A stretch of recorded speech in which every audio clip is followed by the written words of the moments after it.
What's going on, everyone? Welcome to our channel. In today's video we are gonna solve a LeetCode problem, that is merge two sorted linked lists. We'll be solving this using two approaches basically. The first one will be iterative kind of, and the second one will be using recursion. In this problem basically we'll be given two lists, list L1 and list L2, and both of them will be sorted in ascending order, and we'll have to create a new linked list which will contain all the elements of the previous two linked list, and we'll have to create a new linked list which will contain all the elements which are in L1 and L2, and they must be sorted. So let's get started. So here you can see we have two lists, L1 and L2. So first of all, we'll create a new list node temp which will have an initial value of 0, and we'll make current point to temp. Current is basically a pointer, really help us print the list, the new list that we will be creating. Okay, so first of all we'll check the values of L1 and L2.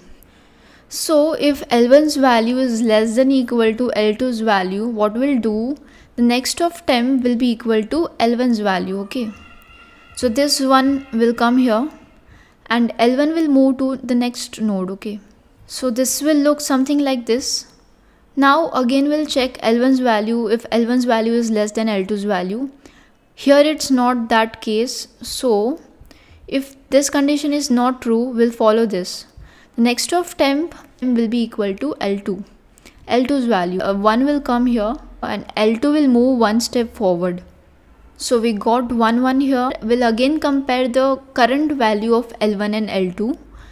2 is less than 3, so what we'll do, the 2 will come here because it's less than L2, and L1 will move to the next node. Okay, something like this. Again we'll check if L1's value is less than L2's value, but it's greater, so L2 will come here and L2 will move one step forward, something like this. So this step will go on until any one of the list becomes null. Let's say if L1 becomes null, that is we already copied all the elements of L1 into a new list, it means that L2, the remaining elements of L2 will come as it is in a new list node, because they are already sorted and we are just left with those elements. Okay, so this is our basic approach. Now let's move to the code part. So the first thing that we'll check is if not L1, return L2, or else if not L2, return L1. Okay, this is very clear from the given list that if L1 is null, L2 will as it is be copied in a new list. If L2 is null, L1 will be as it is copied in a new list. Okay, so this would save our time. So now let's start our main code. Let's create a new list node.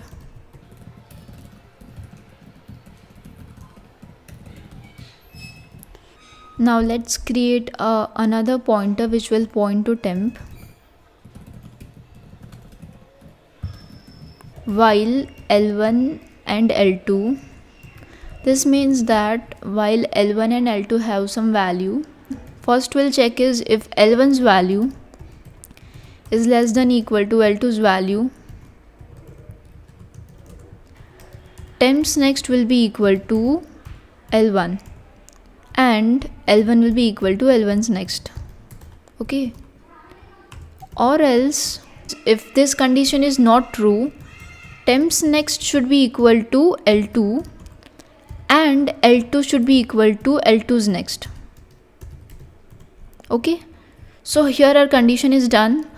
After this condition is done, temp has to be increased by 1. So temp is equal to temps next.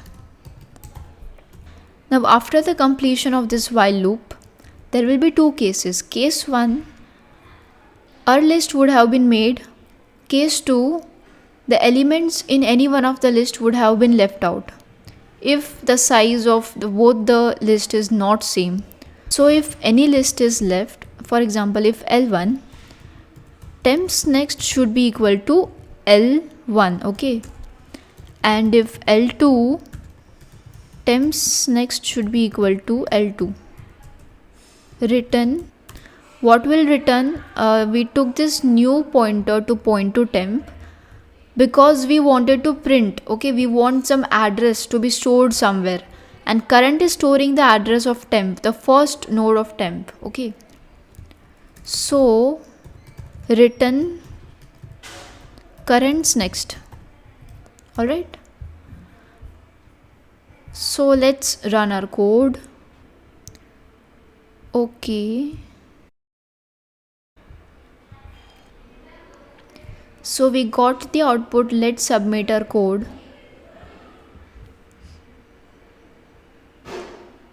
Yeah, done. Okay, so this is done. Now let's look at the second approach. Here's approach 2. Let's say we have one list and we have the second list. So for this approach, we'll compare L1 and L2. Okay, now 1 is less than equal to 1. Alright, so what we'll do, so we'll take this one here and we'll pass the remaining list to our same function. Okay, now because 1 was smaller, we took the 1 and the remaining list we are again sending back to our function. In the next step, we'll compare this and this. So is 2 less than 1? It's not. So what we'll do, we'll take this one and we'll pass the remaining list. We compared 2 and 1, but 1 was smaller, so we took the 1 and we are again passing the remaining lists. Okay, in the next step, 2 and 3 would be compared and 2 would be taken and the remaining lists would be passed to the function. In the next step, 4 and 3, so 3 is smaller, so we'll take the 3 and we'll pass the 4 and we'll pass 4 and 5 and this 4. So we took the 3 and we passed the remaining to the function. Now L1 has become null, and so our remaining list will be the one which L2 is left with. Okay, 4 and 5. Okay, so we got our sorted list. So now let's write it down in a code.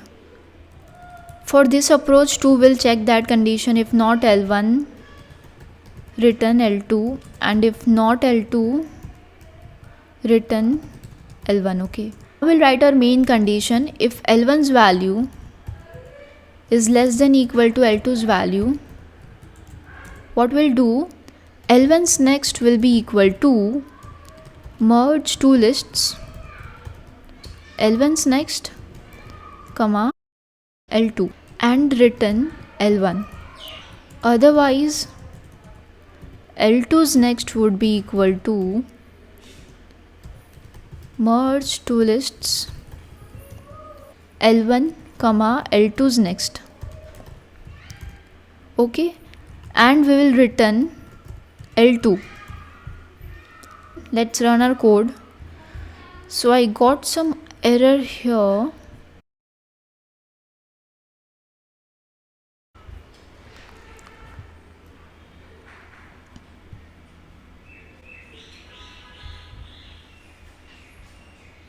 And it should be in capital.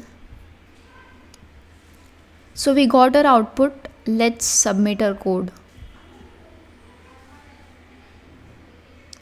Okay, so we are done with our code here. So this was approach 2 using recursion. So we are done here, and if you have any queries, you can post them in the comment section below. So this was all for this video. Thank you.